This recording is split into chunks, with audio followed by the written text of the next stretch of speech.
What's going on, guys? Xnegona here, and welcome back to the walkthrough of The Room, the puzzle game where you are trying to solve various puzzle boxes to find towards an ultimate goal.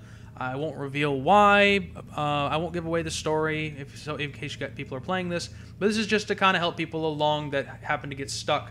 I know I've got stuck a few times, even with the in-game help system. There's even one place on this. I think there was one spot on this one where I got a little stuck as well. So anyway, let's get started. This is chapter 3. This kind of table, astronomy table kind of looking thing. But chapter 3 only deals with the sides of the table, not the top. We're going to ignore the top for this one. All right, so good place to start always is to don the eyepiece. It will reveal a good place where to start, and it looks like this little plaque right here. Pull that off, and it has a switch. Flip the switch, and reveals a box within a box. Boxception. And also, there's another little note here continuing on the story of why we're doing what we're doing. You guys can pause that, read if you want. I will not go over it, though. But it is a very interesting story, though. Confusing, but interesting. So in our inventory, we found this box with this rotating disc and this ball that can be moved. The goal, obviously, is to get the ball from this side to the other roundish-looking space there. So the only place it can line up is to rotate the disc so it lines up like so. Put the ball on here. Rotate this up to the top, put it on here, move it all the way to the end, and I can't get it. There we are. Line up like that. And my first instinct was to put it all the way over here. Do not put it on this section. You'll get stuck. Not stuck, but it'll be confusing. So once you have it on the piece, rotate the disc, and you'll put yourself down here. Move it all the way to the end. And you get it on this L shape. Once you have the ball on this L shape piece right here, then you're good to go, because that will line up right with that section, and drop it right there, revealing a key in the drawer. Pick up the key, and for some reason we throw the box away. I don't know why, but I would have kept the box. So we find, where would a key be able to go? Right here, actually. I think this is the only place a key can go. Stick it in there, give it a turn. It releases this tumbler dial thing. Very similar to the one in the last one where I kind of got my directions mixed up. I'm sorry. I'm pretty sure I have this one memorized. This one's fairly simple. I think it's 4 to the left. 1, 2, 3, 4. 5 to the right. 1. I did have it mixed up again. 5 to the left, 4 to the right. 1, 2, 3, 4, 5. 1, 2, 3, 4 to the right, all the way to the left, go all the way down, and then swing all the way back to the right and do the rest of them. Unlocks the safe and reveals this kind of picture magnifier looking thing. Down here you'll notice we also have this small square peg. Pick that up. Now, this is a frame for a photograph. If you notice, we kept the photograph from the last chapter. Pop that in there, take a look through the eyepiece, and we just see a house. Now, if you remember from the projector, and it's going to say right here, oh, no, it doesn't say it actually. If you remember from the projector, things were different when we looked in with the eyepiece. So, don the eyepiece, take a look in, and it takes us through the house. I don't know how it does, but there it is, and gives us another clue. Sigil. And in the last one, the projector, that was the combination for some tumblers. Which, there are no tumblers as of yet. We haven't found that yet. So, next, we also have this small square peg, which actually matches in design to this one right here. So it has to do something with this. I didn't notice this the first time, but this is vaguely, I can't speak today. You can vaguely see that the wood is a little shimmery. So if you put the eyepiece on, it has this dial around it that you can't see without it. So you put line it up like this so you can slide this piece over. Rotate it around here, and you can do this part with the eyepiece. Without the eyepiece, you slide this part down, and you can slide this. I actually don't know. No, you can't slide it without the dial, so you need the eyepiece in order to move these around. And then turn the dial here, pull this away. The reason you have to pull this one away last is because it has this little bar right here that prevents it from moving anymore. Moving? I don't even know if you can turn it. Anyway, I'm getting ahead of myself. So now if you take the eyepiece off, you see revealed this small square space. Drop the peg in there, which unlocks this. Gee, I wonder what the password is. Is it sigil? I wonder if it's sigil. It's surely not muffins. Muffins would be great right about now, actually.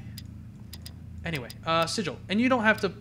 I do this the hard way. You could hold down the click button to drag it around. Spelling would also be helpful. Sigil closes back up and reveals a drawer with a crystal. It's a crystal. Okay. And another note. Again, read it if you like. Pause it, and I will continue on. So, if you notice, this crystal has a... Right. Has a hexagonal... Hexagonal? 1, 2, 3... Hexagonal base. If you look for something that looks very similar, it's actually right here. This hexagonal impression in the table thing here. Put it there, it slides inside, and emits a light. Now this looks very similar from the box from before. This looks like you can turn it, so do so until it focuses that beam, and it shoots straight up to reveal this wheel, a little flywheel. Fly like a flywheel. If you look around again for where the flywheel might be able to go, it's right here on the ground.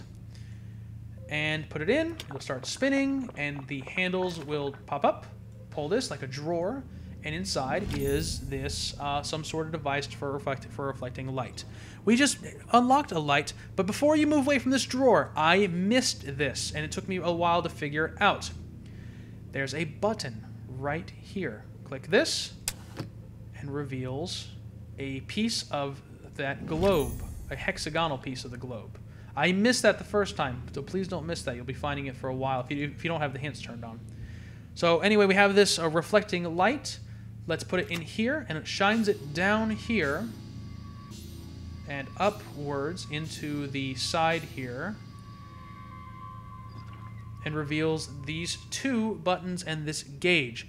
This is actually a timed event. If you hit the button, you notice the gauge goes all the way. You have to look around the table for where the next gauge is. Push that button, look again for the next gauge. I don't have where the gauges are memorized. You'll just have to look for them. And in the last one, there is another folding key. This one's a little more complex than the last one from the last game. Let's go back to these buttons. If you notice, the one is dim. We are done with that side. We click the other one, and it's the same thing. Find the next gauge. Find the next button you got to push. I think it's 3 buttons. That was 1, 2. Actually, one more button. Nope, I lied. The third one has a star piece of the map. Tibet, I think. Okay, we'll do the globe here in just a second, or you can put them in now if you want. I mean, that's pretty obvious. The pieces go in that globe. But let's go to the key first. Very obviously, the key looks like it can go here. You can use the same trick from the last ones. Drag the key to the hole. It says it doesn't fit like this. It will show you the pattern you need. You know, there's different keys, different ways it go in. So it is the third one. If you want to do it one at a time, it's not the first one. There's 1, there's 2. The third one goes to the left. That's 4. Nope, not 4. 5. The 5th one goes to the right, and the very last one, the 6th one, goes straight up. Put the rest of these behind the shield. Won't work otherwise. Let's pop that in there.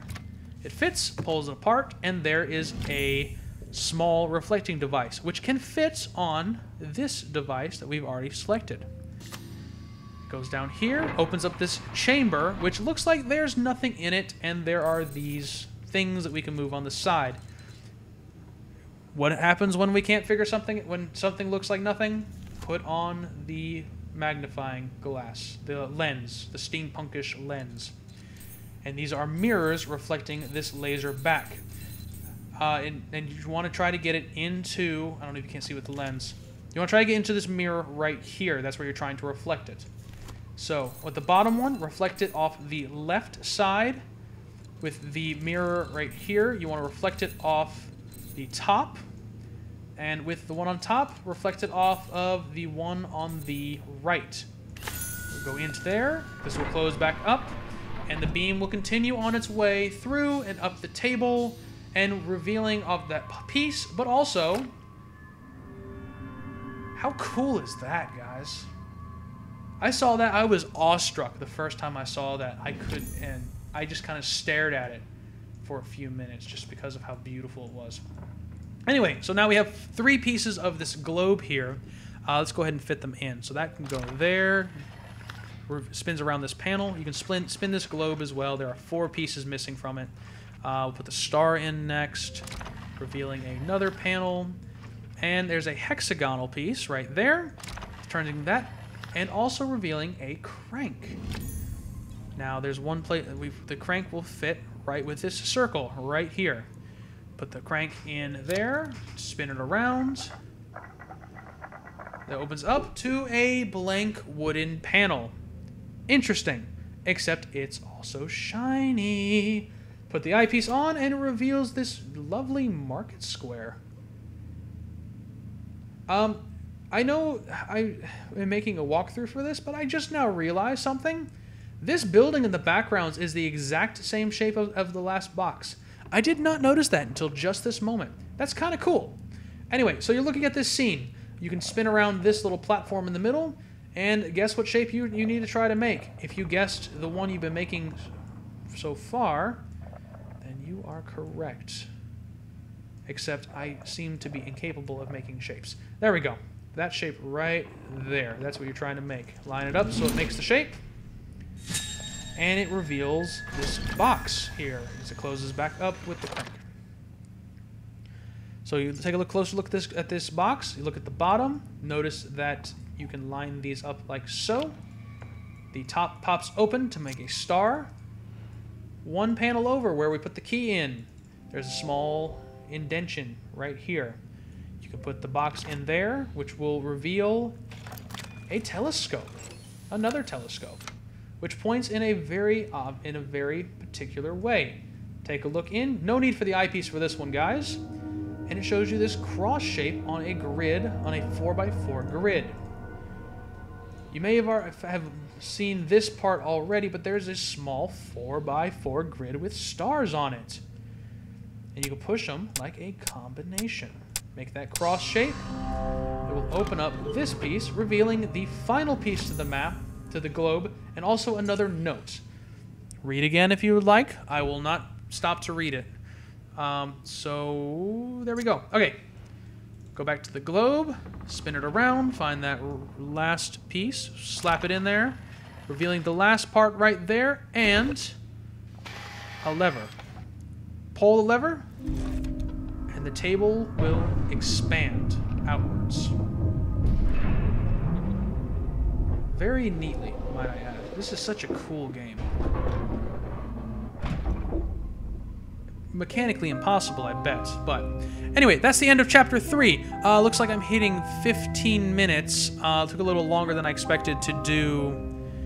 Coming up on 15 minutes. Took a little longer than I expected to do this one. So I'll cut this one for right now. And I will do the top. The next puzzle will be the top of that table. So we will do that in the next chapter.